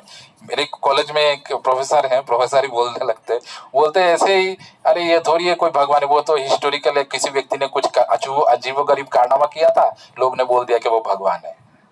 तो मैं बोला इसके चलते तुम्हारे पिताजी को भी 100 साल बाद बोलेंगे ऐसा कोई व्यक्ति नहीं है। तो ऐसे ऐसे लॉजिक से तो हम लोग मान नहीं सकते। हम तो आचार्य गुरु साधु शास्त्र से मानते हैं। वैसे तो बोला जाए तो अमेरिका हमने देखा नहीं है, जो जिसने भी अमेरिका नहीं देखा वो बोलेगा अमेरिका है ही नहीं उसका मतलब। लेकिन देखने के लिए तुम्हारे पास मीडिया है, मोबाइल है, टीवी है, न्यूज़पेपर है, उससे देखो, विश्वास करो उस पर। अब लोग ये भी बोलेंगे मैं टीवी मोबाइल में विश्वास नहीं करता, वो कोई अजीबोगरीब मैजिक है, तब उसको क्या कर सकते हो। मेरा भाई कर्मा भाई पढ़ेगा ना तो हाँ, तो अगर आप प्रॉपर चैनल से जाते हैं तो आपको समझ सकते हैं, नहीं तो चैलेंज करने के लिए तो बहुत सारे हैं। मतलब मेरे भी पिताजी हैं, आज से 1000 साल बाद बोलेंगे मेरे पिताजी नाम से कोई व्यक्ति नहीं है, लेकिन बोलने से थोड़ी कुछ बदल जाता है। तो ऐसे ऐसे है, यहाँ पे समय ऐसे भ्रष्ट करने के लिए बहुत सारे हैं मेरे कॉलेज में, और वो अनफॉर्चुनेटली वो पढ़ाते भी हो। शिक्षक संस्था में ऐसा होना नहीं चाहिए, बट यही है समय ऐसा। तो इतना तक ही रखें, 10 में एक और पढ़ना फिर। एक और पढ़ लेते हैं, ठीक है ठीक है, एक और पढ़ लेते हैं, 10वां होगा। वितराग भय क्रोध मन्मया मामुपाश्रिताः बहवो ज्ञानपातपसा पूता मद्भवमागता। मैं पढ़ता हूँ। वीतराग भय क्रोधा मत माया माम उपश्रिताः बहव ज्ञान तपसाया पूता मत भवम आगता। कोई पढ़ेगा? वीतराग भय क्रोधा वीतराग भय क्रोधा मन्मया मामुपाश्रिता मना ममोपाश्रिताः हो ज्ञान तपसा बहवो ज्ञान तपसा मद्भावमागता। पूता मत भावम आगता। और कोई? हाँ, गुड, सबको कोशिश करना चाहिए। संस्कृत पढ़ना चाहिए। बोलिए लीला मंडी। वीतराग भय वीतराग भय क्रोधा मत माया मया माम उपाश्रिता मत माया माम उपाश्रिताः बहव ज्ञान तपसा बहव ज्ञान तपस्या पूता मत भाव पूता मत भावम आगता। और कोई? अगर मैं इसमें हुई तब पीछे सीधा पीछे दे देते होते हैं ना, लीला मंडी, पीछे दे। नीचे वाले में कंफ्यूज होते हैं। अरे यार एक ही है, अब टाइम। कोई बात नहीं, धीरे धीरे आप लोग कोशिश करिए, आएंगे। नीचे वाले में होते हैं जिसमें पढ़िए 10 नंबर वाला। ठीक है प्रिया, आगे भय क्रोधा वितराग भय क्रोधा मन्मया मामो प्रपारिषिता मन्मना मामुपाश्रिता ज्ञान तपसा बहवो ज्ञान तपसा पूता मदा पूता मम भाव आगता। बहुत बढ़िया। युगल किशोर जी इतना मेहनत करते हैं, फिर भी उनको आशा है और श्रद्धा है। इसीलिए भगवान, देखिए ऐसा नहीं है कि वो संस्कृत के बहुत बड़े अध्यापक है ना, मैं हूँ और शायद पता नहीं आप लोगों में से हो भी सकते हैं। ये जो दिव्य ज्ञान है ना, ये जो ज्ञान है संस्कृत पढ़ना या फिर भगवान, संस्कृत छोड़िए, पढ़ना या समझना है, ये मेटेरियल क्वालिफिकेशन है। आप देखेंगे बहुत बड़े बड़े पीएचडी भी नहीं समझ पाते भगवान का सिंपल भाषा, सिंपल भगवत गीता का श्लोक। बड़े बड़े पीएचडी, मैं जानता हूँ ऐसे व्यक्ति को, नहीं समझ पाते, बोले ये क्या लिखा हुआ अभी भी, क्योंकि उनमें श्रद्धा नहीं है। भगवान बोलते मेरे दिव्य का उनको जानने के लिए सबसे पहला क्वालिटी से श्रद्धा। आपको अगर श्रद्धा है तो ही आप समझ सकते हो, तो बहुत बड़े बड़े चीज भी बहुत इजीली समझ सकते हो। जो बड़े बड़े पीएचडी डॉक्टर और प्रोफेसर भी नहीं समझ पाते, एक व्यक्ति कुछ भी करके समझ सकते हैं। वो इतना मेहनत करते हैं दिन भर, लेकिन देखिए श्रद्धा के कारण भगवान ने उनको ज्ञान दिया है कि वो समझ पाएंगे और पढ़ पाते हैं। खैर, अनुवाद श्रील प्रभुपाद द्वारा। आसक्ति भय तथा क्रोध से मुक्त होकर मुझ में पूर्णतया तन्मय होकर और मेरी शरण आकर बहुत से व्यक्ति भूतकाल में मेरे ज्ञान से पवित्र हो चुके हैं। इस प्रकार से उन सबों ने मेरे प्रति दिव्य प्रेम को प्राप्त किया है। कोई अनुवाद दोहराइए, हिंदी पढ़ सकते। आसक्ति भय तथा क्रोध से पूरा पढ़िए। मुक्त होकर मुझमें पूर्णतया तन्मय होकर और मेरी शरण में आकर बहुत से व्यक्ति भूतकाल में मेरे ज्ञान से पवित्र हो चुके हैं। इस प्रकार से इन सबों ने मेरे प्रति दिव्य प्रेम को प्राप्त किया है। कोई और पढ़ना चाहेगा? मानसी नहीं, सामने दे दो, आप पढ़िए। आप कभी पढ़े ही नहीं, पढ़ सकते हैं। अच्छा, आप पढ़ लीजिए, आंटी दे दीजिए। अच्छा, देख दो। प्रिया भाभी आप, ये है बुक है, ये थोड़ा फॉन्ट थोड़ा बड़ा है। आसक्ति भय तथा क्रोध से मुक्त होकर मुझ में पूर्णतया तन्मय होकर मेरी शरण में आकर बहुत से व्यक्ति भूतकाल में मेरे ज्ञान से पवित्र हो चुके हैं। इस प्रकार से उन सबों ने मेरे प्रति दिव्य प्रेम को प्राप्त किया है। तो यहाँ पे भगवान 3 चीजों के बारे में बता रहे हैं उन भक्ति करने के लिए। क्या क्या 3 चीजें? आसक्ति भय क्रोध, देखिए ना, लिखा हुआ है उसमें। आसक्ति भय तथा क्रोध, उससे मुक्त होकर मुझ में पूर्णतया तन्मय होकर मेरे शरण में आकर बहुत से व्यक्ति भूतकाल में मेरे ज्ञान से पवित्र हो चुके। तो आसक्ति भय और क्रोध। तो आसक्ति किससे? आसक्ति का मतलब अटैचमेंट। आसक्ति कहां से आता है? वर्तमान काल में। भय कौन से काल से आता है? नहीं, भविष्य से, शायद ऐसा होगा तो मेरे साथ क्या होगा, आता है ना। और गुस्सा, अज्ञान, क्रोध वर्तमान में नहीं, क्रोध भूतकाल से। आपने पहले कुछ है तो मेरे साथ ऐसा हुआ, मेरे साथ ऐसा क्यों हुआ, मैं देख लूंगा उसको, छोड़ूंगा नहीं मेरे उसको, ये सबसे होता है ना। तो आप देखिए 3 चीजें भगवान ने तीनों चीजें बता दी। आसक्ति भय क्रोध, the present past and present future and past. तो ये तीनों से उसके बाद मुझ में पूर्णतया तन्मय होकर, मतलब वो मेरे शरण में आ रहा है क्योंकि मेरे बारे में पढ़ रहा है, जान रहा है, सुन रहा है, सत्संग कर रहा है। और बहुत से व्यक्ति भूतकाल में मेरे ज्ञान से पवित्र हो चुके हैं और इस प्रकार से इन सबों ने मेरे प्रति दिव्य प्रेम को प्राप्त किया है। तो ये भगवान बता रहे 3 चीजों से हम लोगों को जानना चाहिए। पहले भी हमने देखा कि आसक्ति भय क्रोध से कैसे मुक्त होना है। हम लोग जानते हैं कि भगवान बोलते हैं ध्यायते विषय पुंसा संगत्य शुभजन, मतलब कोई चीज के बारे में हमेशा मुझे चाहिए चाहिए चाहिए मुझे चाहिए, उससे आसक्ति होता है। ध्यायते विषय पुंसा, विषय संगत्य शुभजन, उससे आसक्ति का जन्म होता है। संगत संजायते कामा, अगर वो आसक्ति मिल जाता है तो उसको काम वासना का जन्म होता है, मतलब मुझे और चाहिए। काम मतलब ऐसा चीज जो मेरा प्रॉपर्टी नहीं है फिर भी मुझे चाहिए, जो मेरा है नहीं, मेरा सामान नहीं है फिर भी मुझे चाहिए, उसको काम वासना बोलते हैं। काम सिर्फ फिजिकल रिलेशनशिप नहीं, जो मेरा नहीं है उसको मुझे वासना करना, उसको काम बोलते हैं।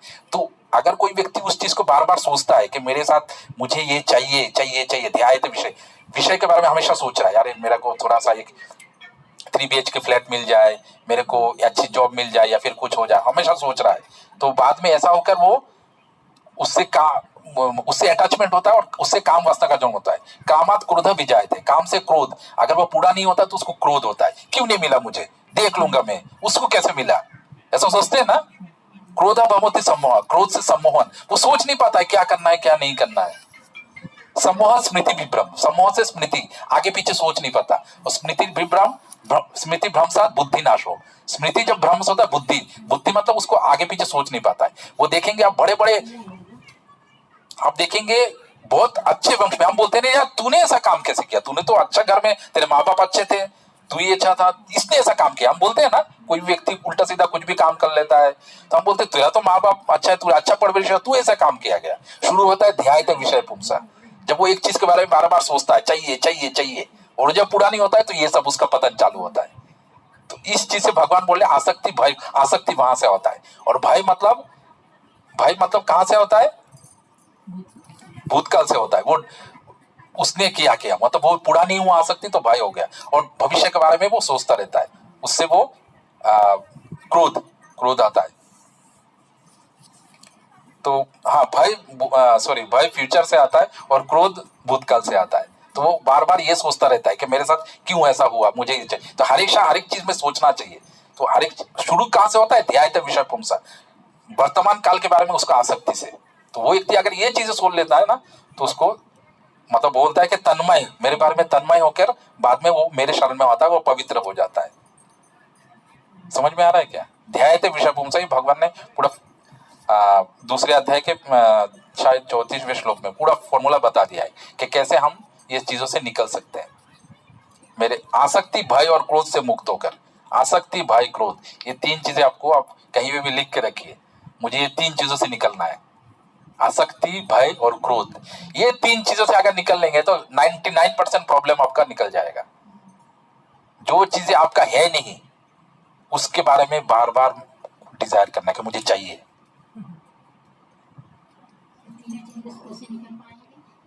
क्योंकि उसके बारे में सोचना नहीं है आपको, संतोष रहना है, और सबसे ज्यादा आपको समय देना है। जब भी आप ऐसे सत्संग में आएंगे, पढ़ेंगे, सुनेंगे, तभी आपको धीरे धीरे निकलेंगे। उसमें उसके पहले भी एक श्लोक आता है, वहां पे बोलते हैं काम वासना तीन चीजों के ऊपर होता है। हमने डिस्कस किया था, एक होता है खुद, एक होता है प्रकृति, और उसके ऊपर भगवान। खुद भी इंद्रिया जो है वो काम वासना का स्तर है, और प्रकृति के जो तीन गुण है वो भी हम लोगों को काम देता है, और उसके ऊपर भगवान भी, मतलब कर्ता जो है तीन है, हम भी करते हैं, प्रकृति भी करवाता है, और भगवान अनुमोदन देता है। तो ये तीन चीजों से हम निकल पाएंगे जब भगवान का अनुमोदन होगा। भगवान का अनुमोदन तब होगा जब हम सत्संग में बैठ के उसका भजन क्रिया श्रवण करते रहेंगे। हम एक तो अपने बिजी रहते हैं ना, और एक आज आपकी करोगे माइंड शांत लगेगा, अच्छा लगेगा। हाँ, आप लोग धीरे धीरे उसको यहाँ पे, मतलब ये जो आपको पीडीएफ माने वहां पे है, वहां पे आप देख सकते हैं। तात्पर्य में बहुत अच्छे से प्रभुपाद ने लिखा है कि कैसे काम वासना से, इसके अतिरिक्त बहुत भगवान बोलते ऐसे भौतिकवादी पुरुषों के लिए विराट भौतिक जगत स्वयं ही परमात्मा है। वो हमेशा सोचता रहता है कि मेरे लिए सब कुछ है, माँ मेरी, मतलब मैं, ये चीजें मेरा है, मेरे लिए है, मैं हूं, मतलब ये चीजें मेरा है, मेरे लिए, और सब कुछ मेरे लिए बनाया गया है। वो यही सोचता है। तो वो मेरे साथ ऐसा नहीं क्यों नहीं कर रहा? अरे वो बाध्य नहीं है आपके साथ ऐसा बिहेव करने में।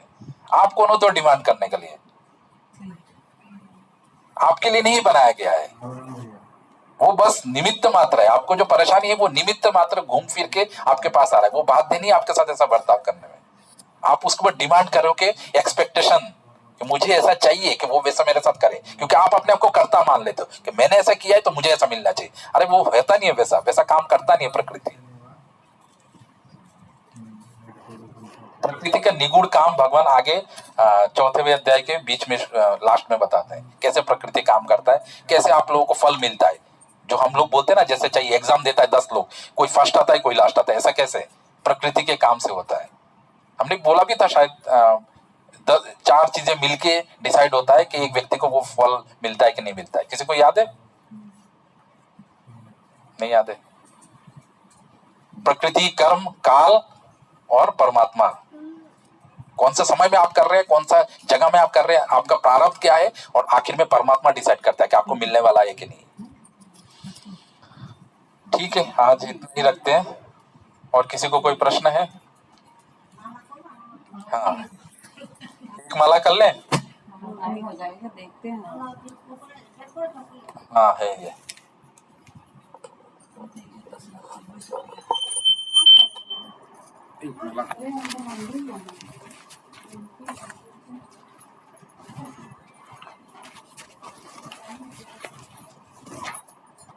आप लोग ले लीजिए यहाँ से।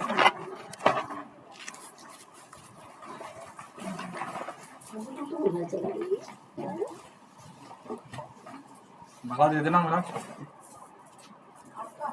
ऊपर रखा हुआ है, या फिर इधर से ले लूंगा।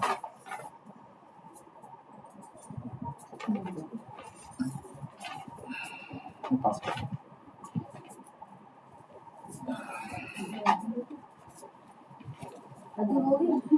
पता है सबको? शायद आपको नहीं पता है। दिखा देंगे ये रिंकी भाभी, आंटी को दिखा देंगे कैसे करते हैं पीछे। ये वाली अलग रखनी है। ये ना इसको बाहर करके जानवी जी आप भी गलत कर रहे हैं। प्रिया भाभी दिखा दीजिए उनको। इसके देखो, इसके आगे वाला ही कर देना। इस पे फिर ऐसा निकलना यहाँ से पहले वहाँ से आ जाओ, यहाँ जाओ। जगह नहीं है, ठीक है कोई बात नहीं। नहीं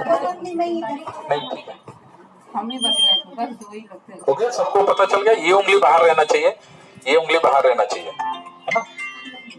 ये उंगली बाहर रहना चाहिए हर एक मंदिर में, ठीक है। जय श्री कृष्ण चैतन्य, बोलिए। जय श्री कृष्ण चैतन्य प्रभु नित्यानंद श्री अद्वैत गदाधर श्रीवासादि गौर भक्तविंद।